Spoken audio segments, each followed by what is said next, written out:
Hey guys, welcome to my free manifestation training course.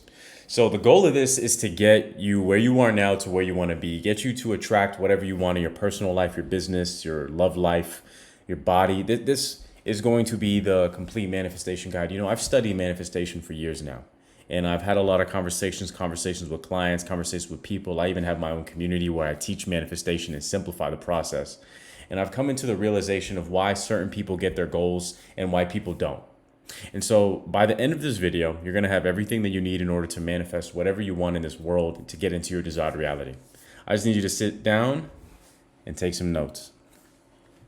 So the purpose of this training is this. This training is designed to correct the fundamental misunderstanding people have about manifestation, period. Most people approach manifestation as if it were a technique. They believe manifestation is something you activate by performing certain actions, such as repeating affirmations, I am abundance, I am a peacemaker, visualizing outcomes, writing down goals, using manifestation methods, the 369, trying to think positively. While these tools are useful, they are not the true mechanism of manifestation. The real mechanism is identity in the present moment. Exodus 3:14, God's name is I am that I am. And so manifestation is not about forcing reality to change. Manifestation is about internally shifting into the version of yourself whose reality naturally reflects what you desire, aka already being the person who has the desire now. Once that shift occurs and stabilizes, the external world reorganizes accordingly. This course explains the entire process of how that happens. And so we're going to get into the principle, the foundation of manifestation, period. Right? This is what I teach. This is what I've mastered. This is what I've seen. Reality reorganizes on who you are being, not what you want. You do not manifest what you want. You manifest what you are, because you have to understand you are always manifesting. You are always manifesting from the state of being that which you are in the present moment. And so if you don't like the results that you're getting from reality, it's because you're not the person who can manifest your dream life yet. And so the central principle of manifestation is this. Reality reflects identity in the present moment. Your external world is not random. Your life is the accumulated expression of your dominant internal state. Your identity determines what you believe is possible, what you expect to happen, what opportunities you notice, how you interpret situations, how you behave under pressure, and the decisions you make. Over time, these patterns organize themselves into the life you experience. Because of this, people do not manifest their desires. They manifest their identity. Remember, you don't manifest what you want, you manifest who you are. If someone's identity remains unchanged, their external results will eventually return to the same level. And this is why you can break your plateau. Maybe you can manifest more money in your business. Maybe you can manifest a better opportunity. Maybe you can manifest someone coming into your life. But it's just a temporary change that often fades and you don't actually get the result that you want. Because identity always precedes the result every single time. And so even if you think you're changing, if you have not changed the internal state of which you're operating on three different planes, you're never going to truly receive the manifestation. And so the main understanding is reality is a reflection. As it says in the law of correspondence, as within, so without, and as above, so below. And so one of the most useful ways to understand manifestation as a whole is through the metaphor of a mirror. Your external world is the mirror of your life. Your internal identity is the person standing in front of it. Most people attempt to change their reflection by manipulating the mirror. They attempt to change circumstances, outcomes, or people while leaving their internal identity untouched. They try to force outcomes. They try to do more work. They try to navigate the physical world by trying to change something out here to then hopefully get the result that they want. But the mirror, right, because reality is a reflection, the mirror cannot change independently of the person in front of it. And so if you're not smiling in front of the mirror and you're pretending to be happy, how do you expect the reflection, which is your external world, to reflect back the happiness that you do not have inside? And that is why most people do not receive their manifestation, is because their internal state is not matching the external reality that they want. And so that is causing the resistance. And so the way you stabilize that is by matching the internal state long enough for the external state to reflect that which you already are. The only way to change the reflection is to change the person standing before the mirror. In the same way, the only way to change the external life is to change the identity one has. And so from a metaphysical standpoint, right? Even quantum, you need to understand, even spiritually, right? Go down the layers. You need to understand that you operate on 3 planes of existence. A deeper understanding of manifestation requires you recognizing that reality unfolds across different layers. Reality does not originate on the physical plane where you and I can see this chain around my neck. It moves through 3 levels. So let's use this pen as an example, right? Or maybe we'll use this MacBook mouse. So before it became physical, right? Where did it come from? Okay? Where did this mouse come from before it came physical? So it came from a machine. Great. Who made the machine? Genius. The mouse was created in the mind of someone before it was made physical, right?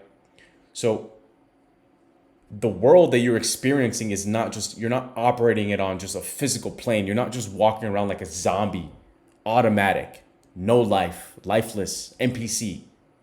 You have another plane, which is the mental plane, right?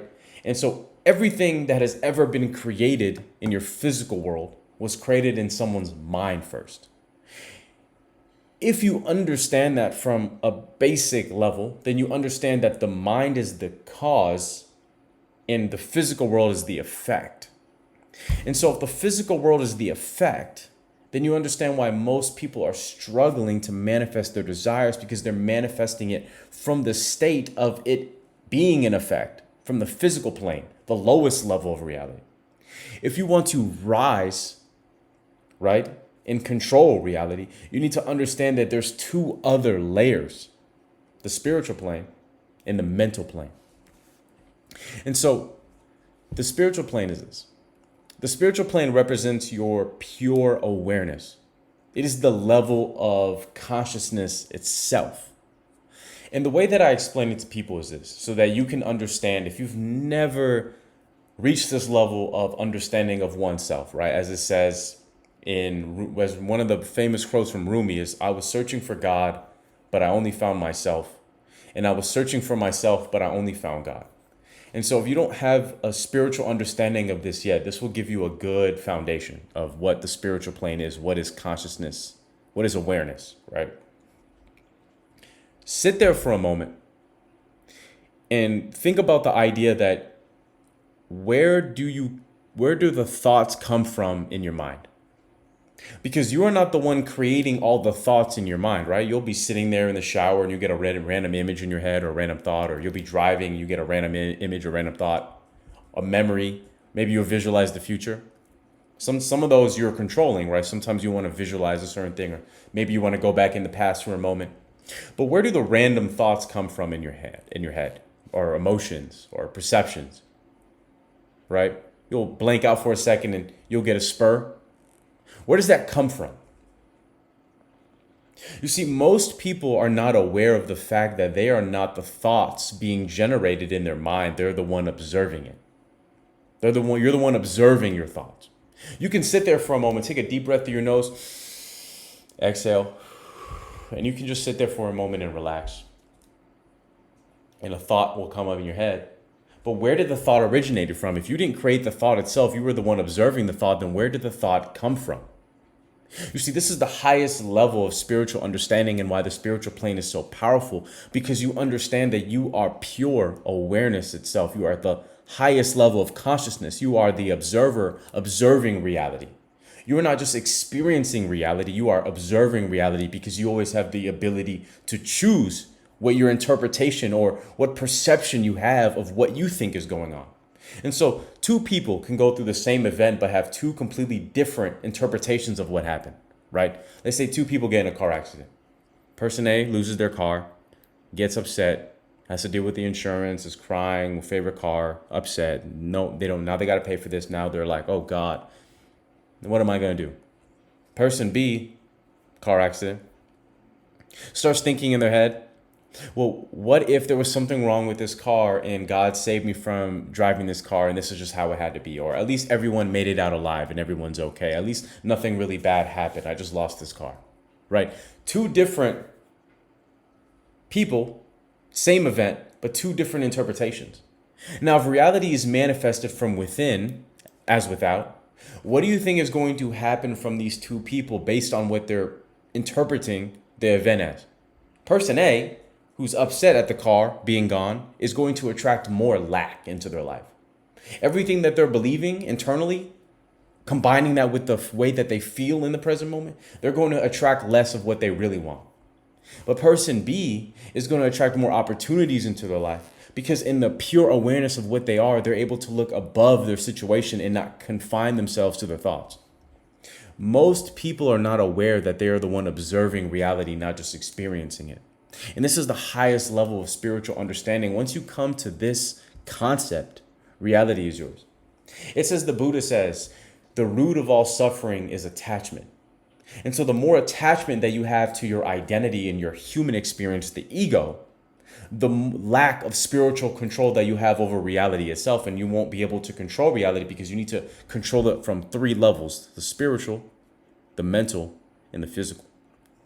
And so back to the spiritual plane, because you know I was yapping, this is the observing presence behind your thoughts, your emotions, and your perceptions. You are not the one generating all the thoughts, all the emotions, all the perceptions, all the images in your experience. You are the one observing it.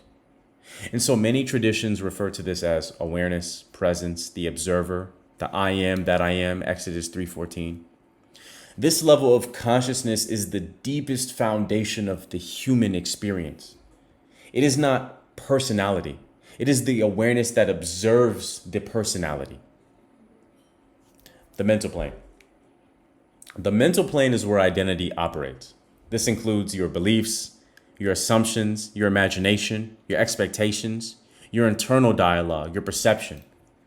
The mental plane is the blueprint layer of reality.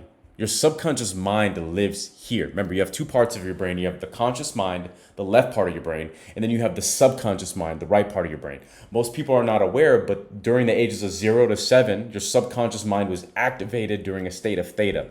And so essentially you were absorbing your environment, right? In the subconscious mind, you were absorbing your environment because it was the most active during your early adolescent years.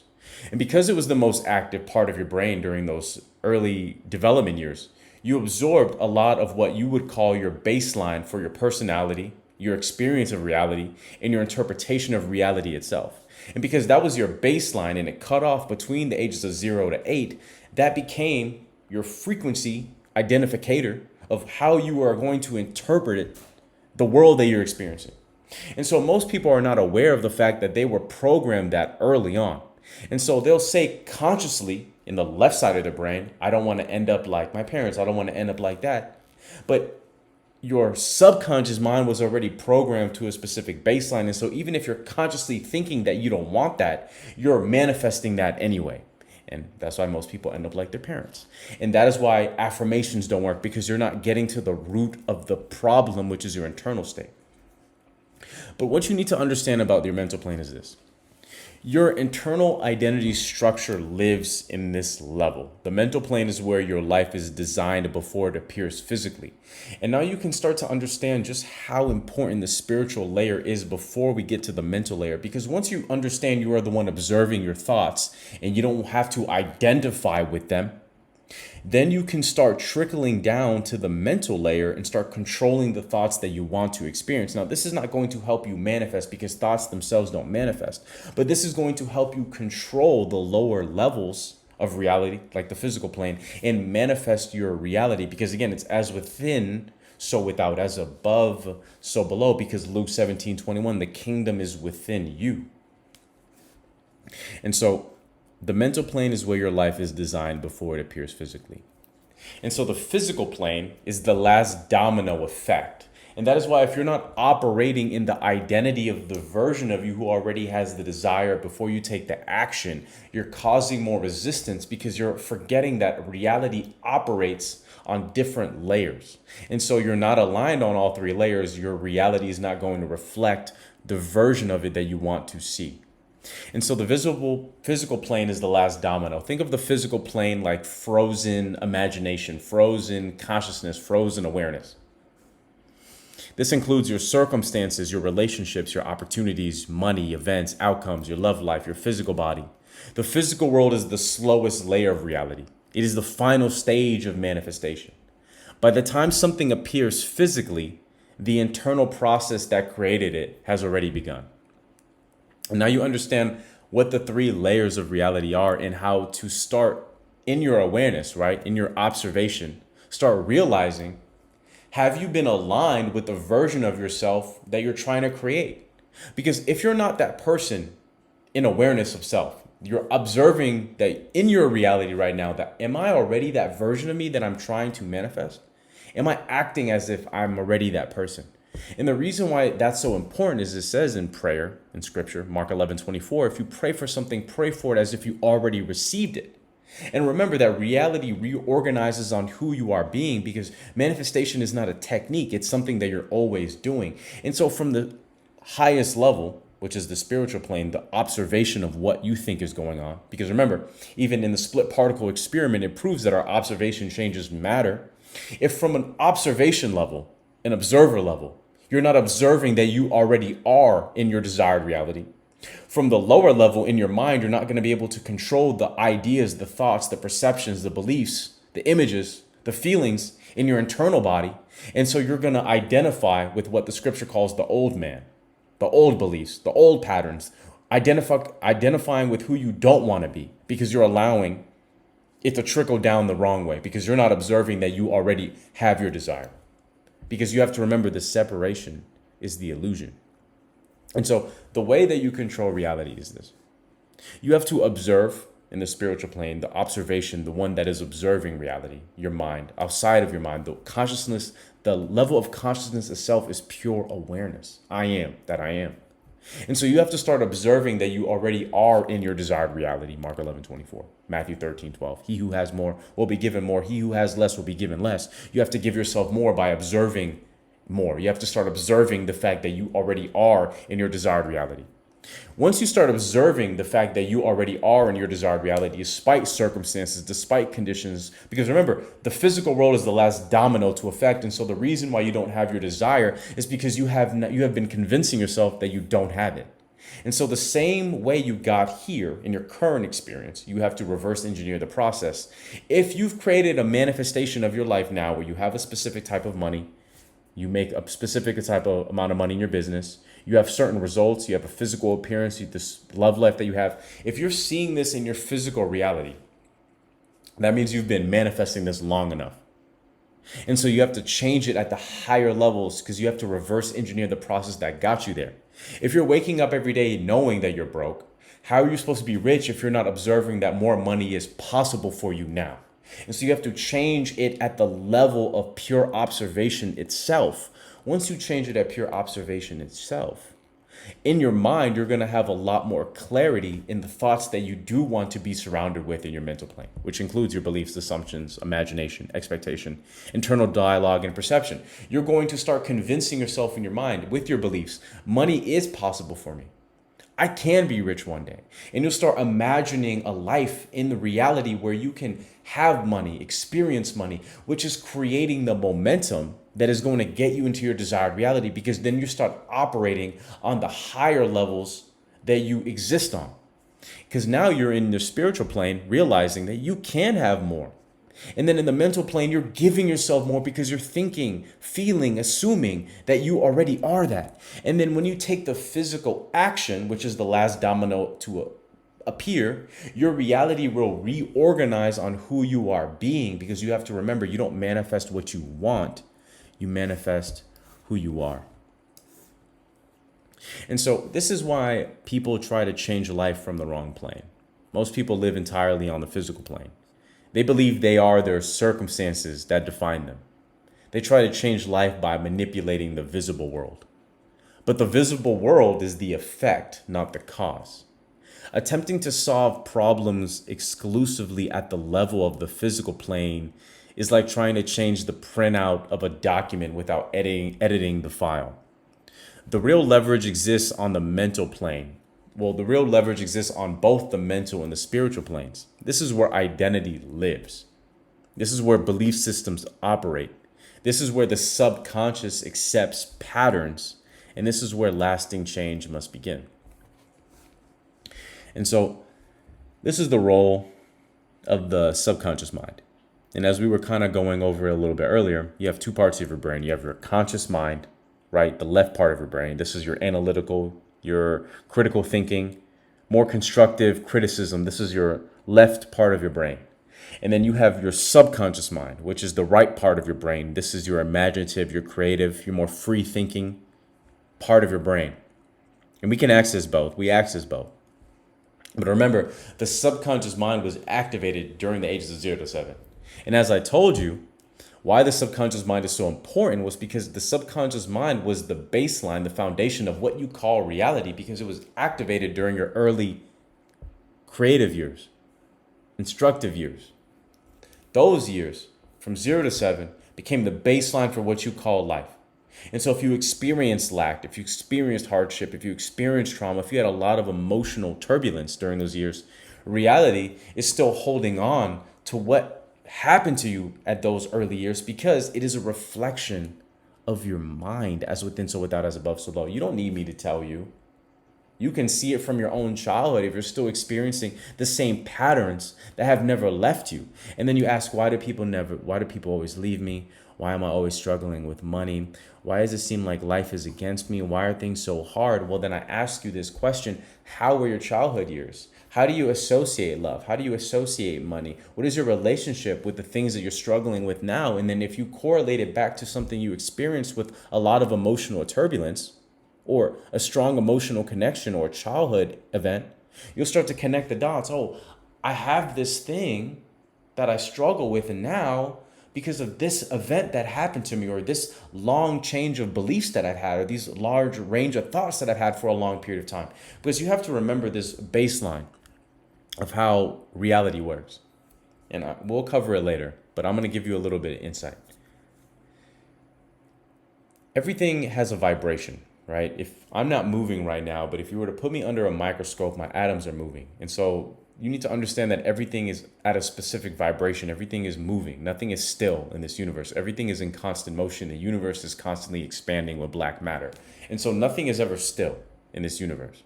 And so if nothing is ever still and we're always in constant expansion, right, then you understand the first law that they taught you, one of the first laws that they taught you in science, was that energy cannot be created nor destroyed, only transferred. And so if nothing is ever still, nothing can be frozen. We're always in constant motion, and energy cannot be created nor destroyed. Then you're constantly creating based on your internal identity in the present moment. And so if you want to change identity, you have to understand that everything is energy from a basic level, from a foundational level. And the way that you control the physical plane is with this domino effect, starting from the awareness level, the spiritual plane, to the mental plane, to the physical plane. And you understand it from an energetic standpoint. That once you start changing something with consistency and repetition, that energy creates momentum. And that momentum, if held long enough, will become a frequency. And that frequency, if held long enough, will cement itself into reality. And that is why the physical world is the realm of the effect, and why I call the physical world the last step, the last domino to fall, frozen imagination, frozen consciousness. It's because you've been operating on those higher levels all the way down without you even realizing it. And you've compounded a specific identity long enough for that to become reality. And so let's go back to the subconscious mind, because I'm derailing it. as per usual. So the subconscious mind, right? Left part of your brain, conscious mind, right side of your brain, subconscious mind, childhood states. Woo. The subconscious mind is the mechanism that converts internal states into external experiences. The subconscious does not evaluate ideas logically. It simply accepts impressions and organizes reality accordingly. Your subconscious stores beliefs about yourself, beliefs about your life, beliefs about money, beliefs about relationships, beliefs about success and failures. These beliefs are formed through repeated experiences and emotional associations, right? And that's why our childhood development years are so important, because if you had specifically repeated experiences that were negative or really bad emotional associations with things like money, success, self-love, then these patterns that are established, the subconscious begins recreating situations that match them in little things, with your relationships and other people, with your relationship with your job, your business. Because of this, people often experience the same type of events repeatedly. They recreate similar relationships, they recreate similar financial conditions, they recreate similar emotional patterns. It's because their subconscious is simply expressing the identity it has accepted. And that is why you can't change reality without changing who you are being from the highest level, which is awareness itself. It has to trickle down. Because what we'll cover is that the subconscious mind can be reprogrammed. And so your situation is not stuck because reality reorganizes based off identity. And so this is starting to get you into the idea of awareness itself, is that I'm not stuck to my situation because I can start observing what is going on and start counterbalancing what I don't like about my life, about my reality. And what you'll come to the realization of through this course is that reality can get reprogrammed two ways. Remember, these beliefs are formed through repeated experiences and emotional associations. It's right here in this. Repeated experiences, repetition, and emotion associations is emotion. And remember, energy in motion is emotion. And so the way you reprogram the subconscious mind is through identity in the present moment. From the highest level of the spiritual plane, start observing the fact that you already are in your desired reality, Mark 11:24, and start forcing your mind to start thinking and believing and assuming and acting and imagining that you already are that already. You already have that thing that you're trying to manifest. And then operate from the physical plane, the last level, as if you are already that person now here. And by doing that in repetition, you're reprogramming the subconscious. And then when you add emotional reprogramming, which we'll talk about later, you'll get into the nit and grit of how can I truly reprogram myself daily to get the reality that I want. And so the difference between conscious desire and subconscious belief, because this is where the manifestation fails for most people. This is where the process is false. A common misunderstanding occurs when someone consciously wants something that their subconscious does not believe is possible, right? How many people say they want more money? How many people actually get it? How many people want an actual healthy, loving relationship? How many people complain about the dating market, right? A common misunderstanding occurs when someone consciously wants something, but their subconscious does not believe it's possible. For example, someone may consciously desire financial abundance, but if their subconscious associates money with stress, pressure, or conflict, it will continue generating experiences that reinforce those associations. This creates the experience of self-sabotage, not doing enough, procrastination. And you think that there's something wrong with you, or you think that you're not aligned, or you think that you're missing something, you think that you need to read more, study more. But the problem is your subconscious is tuned to a specific belief system. And because of that belief system, it does not want you to expand out of that, and it makes you feel uncomfortable when you try to change.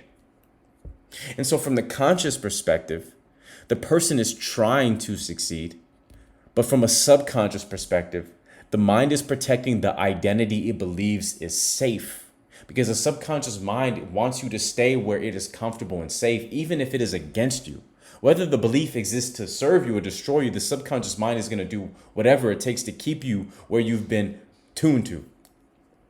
And so manifestation becomes difficult when these two levels are in conflict. The goal of identity work is to bring them into alignment. And now we're going to cover one of my favorite portions, the old identity, the old frequency. You see, every person operates from an established identity structure. This structure includes habitual beliefs, emotional reactions, expectations about life, patterns of focus, subconscious assumptions. This identity was developed over time. It may have formed through childhood experiences. It may have formed through cultural conditioning. It may have formed through past successes and failures.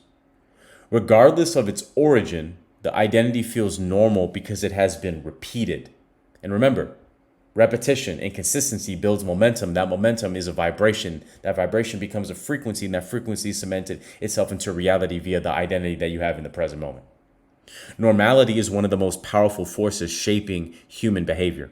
What you believe is normal for you is what you're going to be creating. If you believe that X amount of money per month is normal for you, that is what you're going to get every single time. So if you're trying to manifest $1 million, but the $1 million is not as normal as the 10K a month, there's no way you're going to get from 10K a month to $1 million, because that is not even close to your normal baseline, because identity provides what is familiar. So most people often protect their identity even when it produces results that they don't want. Because again, the identity, the subconscious mind protects what is familiar, what is comfortable, what is safe. And what is comfortable creates psychological safety. Because you have to understand that the mind is that powerful. It will filter out your bias, even if your bias is wrong. Even if what you're thinking, what you're believing in your heart is 100% true, it could be absolutely wrong. Because the brain has no choice but to filter your specific bias. They call it the reticular activation system, the RAS. And so this is why change feels difficult for most. When someone attempts to change their life, they're not just pursuing a new goal. They are confronting the inertia of their current identity, their current reality in the present moment. The old identity attempts to preserve itself through emotional reactions. Because remember, you're conditioned, you're programmed at a specific subconscious identity. It may generate through doubt, hesitation, frustration, fear, impatience, procrastination. These emotional responses pull the person back toward a familiar pattern or familiar patterns. This is why transformation often feels like an internal conflict, why most people hide, run, are afraid to do it. One part of the person is trying to evolve. Another part is tempting to maintain their old equilibrium, old energy, old momentum, old frequency, old identity. The process of manifestation involves allowing the new identity to replace the old one. And now you're starting to understand why people are not manifesting what they want, why so many people are praying for a better life. So many people are praying for more money, more success, more happiness, more love, but they're not getting it. Why are there so many people praying, but they're not getting their prayers answered? Now you're going to understand why. It's because you don't understand frequency, understanding frequency. The concept of frequency is often misunderstood. Frequency is not simply emotion. If anyone, or the thought is not simply thought or emotion. If anyone told you that thoughts create reality, they're incorrect. Or that emotion creates reality, that's also incorrect. It's frequency that creates reality. And frequency is not simply just thoughts or emotions. Frequency is the overall pattern of identity expression. It includes beliefs, assumptions, expectations, emotional tendencies, reactions to circumstances, patterns of focus, and convictions about reality. And also emotional thoughts. Emotional thoughts have a lot more power to change frequency than just random thoughts or random emotions. And so frequency is essentially the energetic signature of identity. Your frequency determines what feels natural. Your frequency determines what you expect to happen. Your frequency determines how you interpret events. Over time, these interpretations shape the life you experience. And so now you have a good foundation to what frequency is. It's your repeated beliefs energetically, emotionally about the world, how you view the world, what you think is possible in the world, how you view yourself in the world, with money, with love, with happiness, with business, with success, the market, economy. Whatever you associate these things with repetition of expression, with emotion, becomes the energetic signature of your identity. What you believe in your heart as to be true has become your foundation of reality. Over time, you have created it with your frequency. And so, how do we get you from where you are now to where you want to be? How do we get you, now that you're understanding the deeper layers of reality, how do we get you from where you are now to where you want to be? You need to understand Mark 11:24, and we talked about it already in the course. You need to stop operating, because remember, you're operating from 3 layers, 3 lanes, 3 planes of reality, 3 layers of reality: spiritual, mental, physical. And so, as it says in Mark 11:24, Psalm 23, you need to start operating in reality from the observation standpoint in your mind that you already have your desire. And you need to start filling your head with thoughts, imaginative acts, assumptions, beliefs, and start forcing in your mind to think more about you already having your desire. Think more positively about money. Think more, assume more about money. Change your beliefs about money, right? And then take the action in the lower level as you start changing from spiritual to mental. Before you take any action, make sure you're aligned. And then as you take the actions, take the action from the version of you who already has the desire. And so if you're trying to change something in your business, make sure that you're aligned in your awareness that, okay, I already have the money. And so then start thinking in your head, if I already had the money, what would I be doing? What would I change in my business? What would I need to do in my business? What am I not doing in my business that can definitely get me the extra money that I know I already have? What am I not doing? What am I running away from? What am I procrastinating? What am I not facing in myself that I know I need to do? And that's the reason why I'm in this current predicament in the first place. And so this gets us into the concept of not needing anything, because you have to remember how reality operates. If God tells you that when you want something, you have to believe you already have it in gratitude, Mark 11:24, and the Lord is your shepherd, you do not lack, then you need to understand that you cannot want something, not desire, right? Desiring is good. Desiring means you already have it, Mark 11:24. But you need to understand the difference between having and wanting.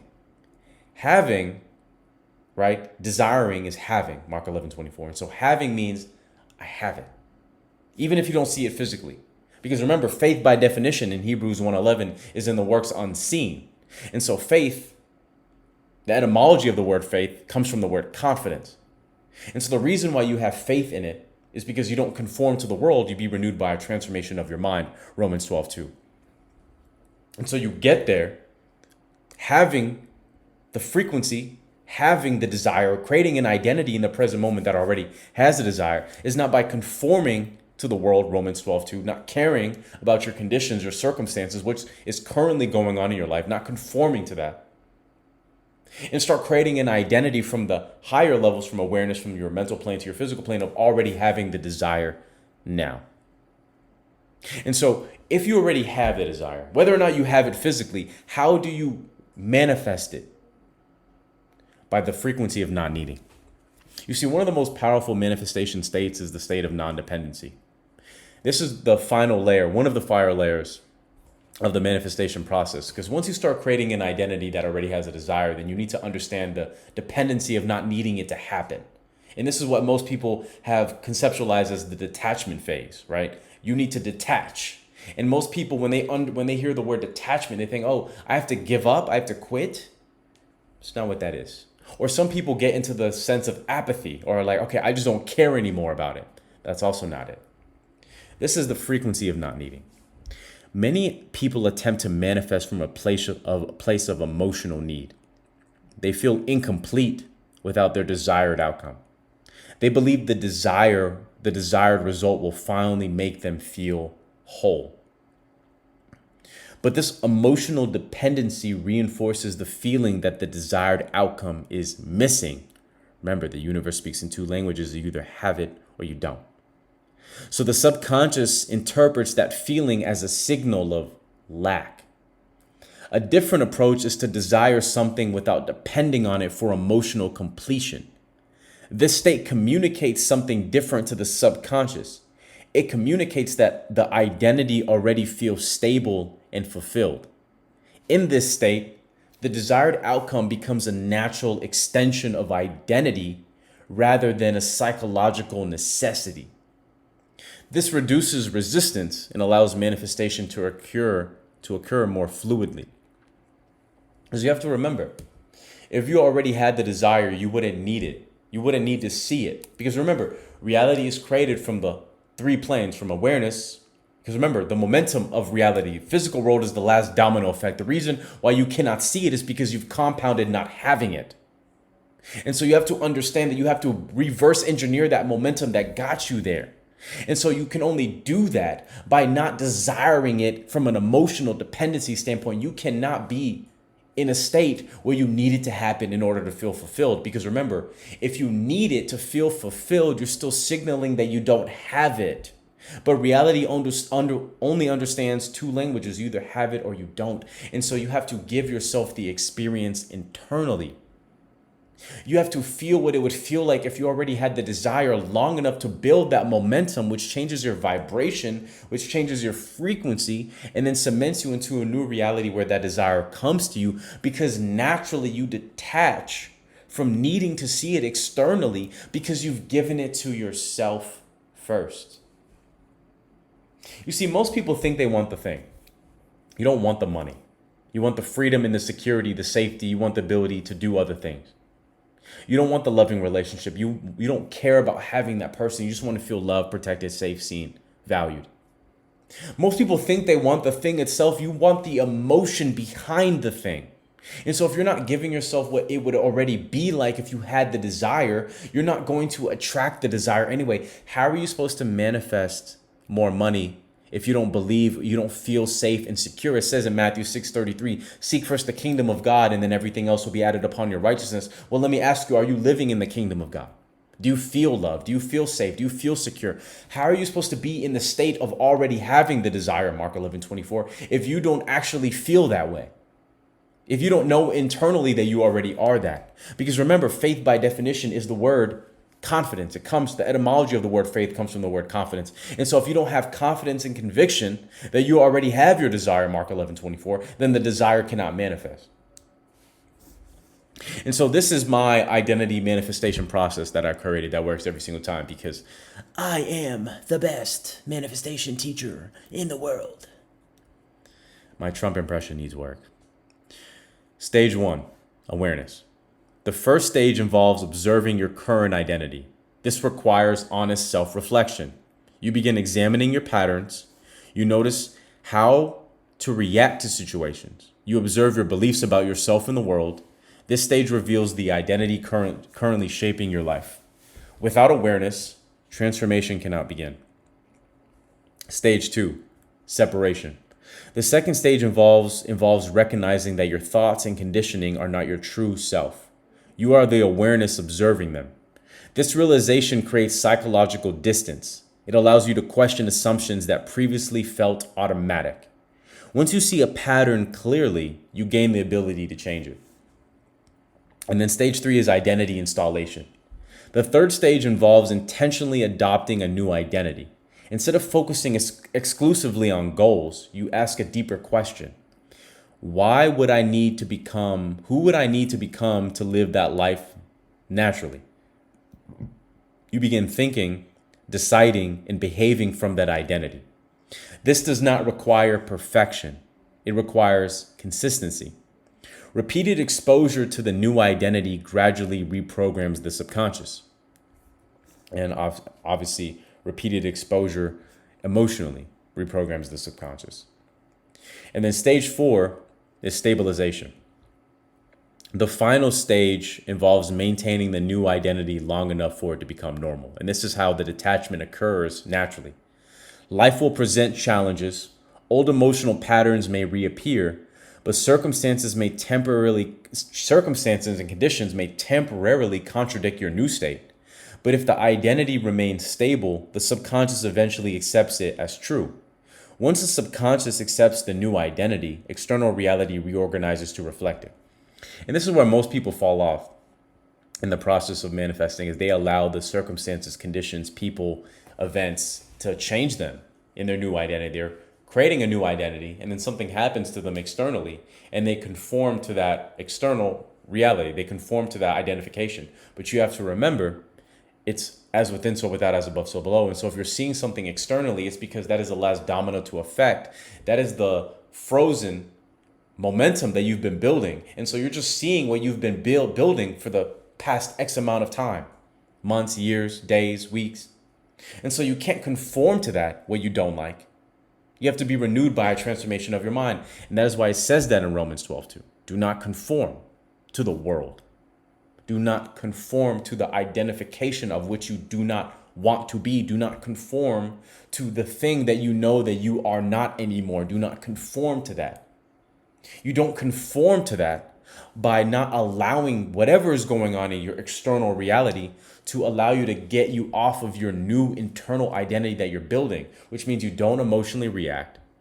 You don't create narratives. You don't create beliefs on that identification, that belief, that circumstance. You don't allow the narrative of what is going on to change your identity in the present moment, because you understand you already have your desire, and that reality operates on those three levels of awareness: in the spiritual plane, in the mental plane. And then you know that the physical world is the last domino to affect. So all you have to do is stabilize the new identity long enough for reality to reflect it. And this is why the stability is the real secret. Many people experience temporary motivation. They feel inspired. They briefly enter a new mental state, but they cannot maintain it. They return to their old reactions, the old identity, when life becomes stressful. Because of this, the old identity remains dominant. True transformation occurs when the new identity becomes the default response. Stability is what converts internal change into external permanence. And so, here's the manifestation loop. The process of manifestation operates in a continuous loop. Identity shapes perception. Perception shapes behavior. Behavior shapes experience. Experience reinforces identity. If your identity remains unchanged, the loop continues producing similar results. If identity changes, the entire loop reorganizes. This is why identity transformation is the most powerful lever for changing life. And so this is the mindset for me as a powerful manifester. How do I know I'm a powerful manifester? Because I'm not doing that impression anymore. But I'm going to give you the mindset of me who have manifested everything in my reality already. A person who understands manifestation deeply begins to think differently. They no longer interpret life purely through appearances. They recognize that circumstances are reflections of internal states. Instead of reacting emotionally to events, they observe them. What is this showing me about myself? What is this showing me about what I've been compounding? What is this showing me about something that I've been ignoring? Instead of chasing outcomes, they maintain identity. Instead of trying to chase this person that I really like and get their number, I need to focus on myself. Why would I do that? Instead of chasing outcomes, they maintain the identity that they have in the present moment. Instead of fearing uncertainty, oh, I'm not good enough. What if I fail? What if this new system doesn't work? What if I hire this agency and they don't fulfill the promise and I spend all this money and it fails? Instead of fearing uncertainty,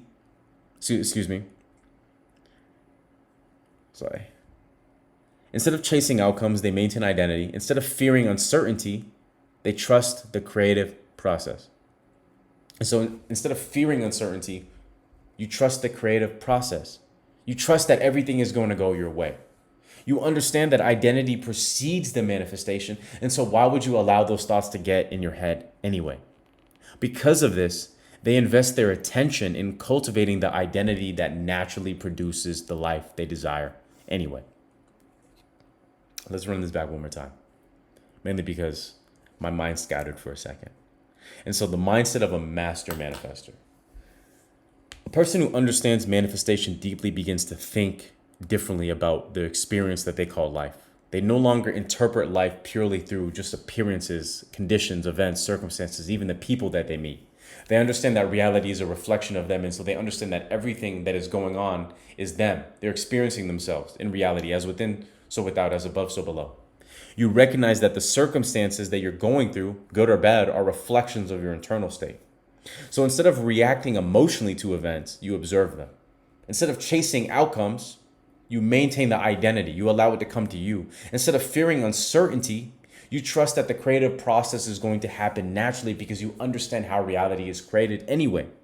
So you understand that identity precedes manifestation. Because of this, you invest your attention in cultivating the identity that naturally produces the life you desire anyway.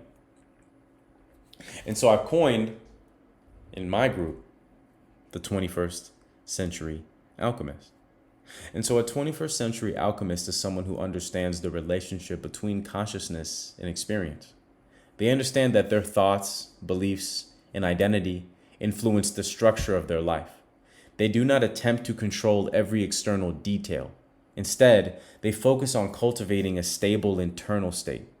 From that state, their behavior, decisions, and opportunities begin aligning naturally.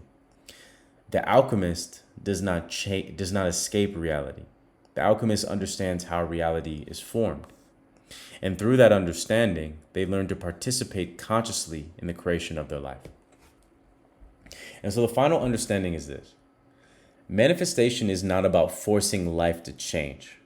It is about becoming the version of yourself whose life naturally reflects what you desire anyway. Once identity changes and stabilizes, reality eventually follows. The process may not always appear immediate, but it is consistent. Reality always reflects the identity that remains. And that is the true foundation of manifestation. And this is how you can get any desire in this world. Now, if you enjoyed this video, if you want to go deeper in how the manifestation process works, you can join my school community below, the 21st Century Alchemist. I've broken down how to get from point A to point B. Whether you want more money, more success, a better business, better love life, I don't care what you're trying to manifest in this world. I created a 4-point module course system. And there's other courses like money, love, and et cetera, et cetera. But the main one, the 21st Century Alchemist course, phase 1 through 4, will help you come in at wherever level you're at and get you into the identity in the present moment that already has a desire.